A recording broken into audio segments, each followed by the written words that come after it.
गोरखपुर में प्रतिवर्ष की तरह इस वर्ष भी 10 अप्रैल को धूमधाम से झूलेलाल जयंती मनाई गई। झूलेलाल जयंती के अवसर पर सिंधी समाज के लोगों ने विकासनगर बरगदवा में इकट्ठा होकर एक विशाल बाइक यात्रा निकाली। इस यात्रा में सिंधी समाज के युवाओं के साथ साथ महिलाएं, बुजुर्ग एवं बच्चों ने भी बढ़ चढ़ के हिस्सा लिया।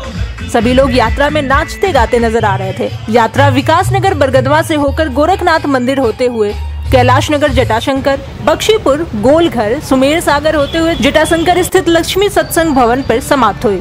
इसके बाद विशाल भंडारे का आयोजन किया गया। झूलेलाल सिंधी सेवा मंडल गोरखपुर के अध्यक्ष विकी कुकरेजा ने बताया कि हर वर्ष की तरह इस वर्ष भी समाज के सभी लोगों के सहयोग से धूमधाम से मनाई गई झूलेलाल जयंती। ये हम लोगों का चेटी चंद त्यौहार जो आता है, ये हम लोगों का इष्ट देव पूज्य झूलेलाल जी का अवतरण दिवस है। जो अवतरण हमारे इष्ट देव जी का हुआ था वो चैत माह के चांद रात के दिन हुआ था। तो इसकी तारीख बदलती रहती है, लेकिन वो एक फिक्स है कि ये जो हम लोगों का चैत माह की चांद रात आती है उसी दिन हमारे श्री जो हमारे इष्ट देव पूज्य झूलेलाल जी हैं, उनका अवतरण दिवस हम लोग शुरू से आज तक मनाते चले आ रहे हैं। भारतवर्ष में हम लोगों ने आकर के चूँकि बहुत सारी प्रॉब्लमें झेली, दाल रोटी का संकट झेला, इसलिए थोड़ा बीच में कुछ समय के लिए हम लोगों के लिए ये चीज़ें दूर चली गई थी। लेकिन जब हम लोग अपने पैरों पर खड़ा हुआ हमारा सिंधी समाज 1947 में जब हम आए थे, उसी समय से हम भारत सरकार से अपनी सिंधी भाषा को संविधान में दाखिल करने के लिए बार बार अनुरोध कर रहे थे।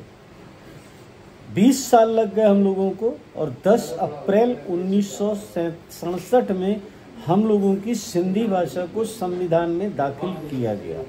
ये हम लोगों के सिंधी समाज के लिए बहुत बड़ी खुशी और उपलब्धि की बात थी कि हम भी भारत के नागरिक हो गए।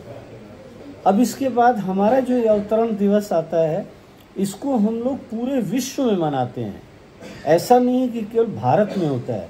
हमारे सिंधी समाज का जो भी आदमी जहाँ भी रहता होगा, भले वो 10 की तादाद में रहता होगा, लेकिन इस दिन वो झूलेलाल जी का, अपने इष्ट देव जी का त्यौहार जरूर मनाता है। जिस तरीके से किसी भी तीज त्यौहार पर्व को भारतवर्ष में मनाया जाता है, हमारे सिंधी समाज में ये चेटी चंद का महोत्सव बड़े धूमधाम से मनाया जाता है। महिलाएं अपने सिंधी समाज के विभिन्न व्यंजन जो हैं उसको तैयार करती हैं, आपस में मिल बैठ के खाते हैं। समाज के सभी लोग इकट्ठे होकर के हमारे जितने भी मंदिर होते हैं, जहाँ भी हमारे इष्ट देवता की मूर्ति लगी होती है, वहाँ हर समय आरती जरूर करते हैं। आज के दिन हर मंदिर के हर मूर्ति पर आरती होगी। दूसरी चीज, हमारे यहाँ आज पूरे विश्व में सिंधी समाज का जहाँ भी कोई आदमी रहता होगा, वो अपने घर के बाहर 5 दीपक जरूर जलाएगा। हम लोग इस पर्व को बड़े ही हर्षोल्लास के साथ मनाते हैं, परिवार के साथ मनाते हैं। अगर देखा जाए भारतवर्ष में जो भी तीज त्यौहार पर्व, जयंती या संतों का महोत्सव या किसी भी इष्ट देवता का होता है, वो हम लोगों को समाज की एकता का मिलाने का उद्देश्य होता है। हम लोग वैसे मिले न मिले, कम से कम इन पर्वों पर सारी दुकानों से हट करके, अपने घर से महिलाएं हट करके, ये हम लोगों के जुलूस के रूप में जो चला है, आप लोगों ने खुद देखा होगा इस चीज़ को। हमारे समाज की महिलाएं भी आज जिस तरह से महिलाएं आज हर कदम कदम पर आगे चल रही हैं, हमारे जुलूस के साथ महिलाएं और बच्चे कदम से कदम मिला करके बाकायदे आप लोगों ने देखा होगा हमारे साथ चले हैं।